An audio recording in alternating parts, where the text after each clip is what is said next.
Welcome to MNJ TV triple 8 news. ఆదివాసీలపై అటవీ శాఖ అధికారుల దాడులను తక్షణమే ఆపాలని ఆధార్ పార్టీ భద్రాద్రి కొత్తగూడెం జిల్లా అధ్యక్షులు కంటే కేశవ్ గౌడ్ డిమాండ్ చేశారు. మంగళవారం అశ్వారావుపేట మండలం ఉరుములబండ గ్రామంలో ఆదివాసీ దళిత కుటుంబాలను ఆయన పరామర్శించారు. ఈ సందర్భంగా ఆయనకు ఆదివాసీలు పలు విషయాలను వెల్లడించారు. తాము గత 35 సంవత్సరాలుగా భూములను సాగు చేసుకుంటూ ఇక్కడ జీవిస్తుంటే అటవీ శాఖ అధికారులు దౌర్జన్యంగా మాపై దాడులు చేస్తున్నారని ఆయనకు తెలిపారు.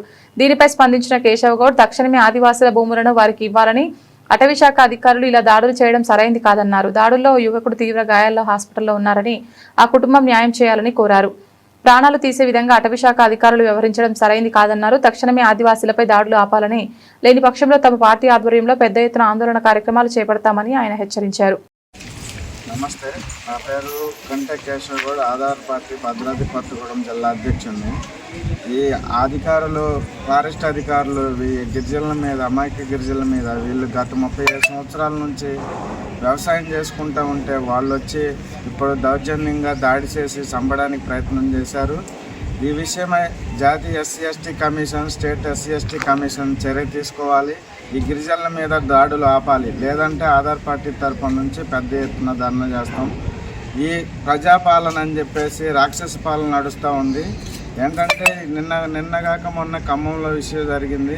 అక్కడ కూడా పేదల భూములే లాక్కున్నారు. వీళ్ళు గిరిజనులు, అమాయక గిరిజనులు, వీళ్ళు వచ్చేసి 35-40 సంవత్సరాల నుంచి వ్యవసాయం చేస్తున్నారు. గత గవర్నమెంట్ కూడా వీళ్ళకి పట్టాలు ఇచ్చింది.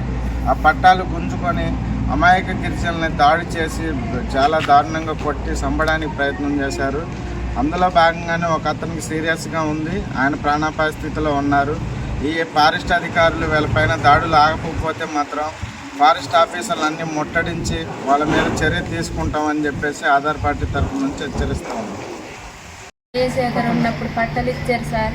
ఆ పట్టణ భూమిని ఈ ఫారెస్ట్ వాళ్ళు వచ్చి మరి ఆ భూమిని మొత్తం మీకు 2 ఎకరాలు ఇస్తామని వాళ్ళ ఫ్యాన్ పెట్టి మమ్మల్ని వదిలిపెట్టి ఏదైనా చేసుకొని మనిషికి 2 ఎకరాలు ఇస్తే అది ఎలా బతుకుకోవాలి మేము అని మేము చెప్తున్నాం సార్. మనిషికి 5-10 ఎకరాలు ఉంటే ఏదైనా మంచిదిగా, మరి అంత దారుణాన్ని చెప్తే మేము ఎలా బతుకుకోవాలి సార్ అని చెప్పేసరికి అటు కుదరదు, ఎట్ట కుదరదు, మిమ్మల్ని చంపితేనే ఒక పైన అవ్వద్ది, ఇదంతా మొత్తం మేమే పెట్టుకుంటాం, మొక్కలు పెట్టుకుంటామంటే మేము ఎక్కడి నుండి వచ్చి బతుకున్నాం కదా సార్, మీరు ఇట్లా మొక్కలు పెడితే మేము ఎలా బతకాలి సార్ అని మేము చెప్పేసరికి వాళ్ళు మమ్మల్ని పైన వచ్చేసారు సార్. ఫారెస్ట్ వాళ్ళు మమ్మల్ని పట్టుకొని, పీకాన్ని పట్టుకొని, కాలు పట్టుకొని తొక్కేసారు సార్. అసలు ఆ పీకను పట్టుకుంటే మేము ఎందుకు మాట్లాడాలి కదా, పీకను పట్టుకుంటే ఎలా సార్, వదిలేయండి సార్ అంటే నన్ను కూడా పడేసారు సార్.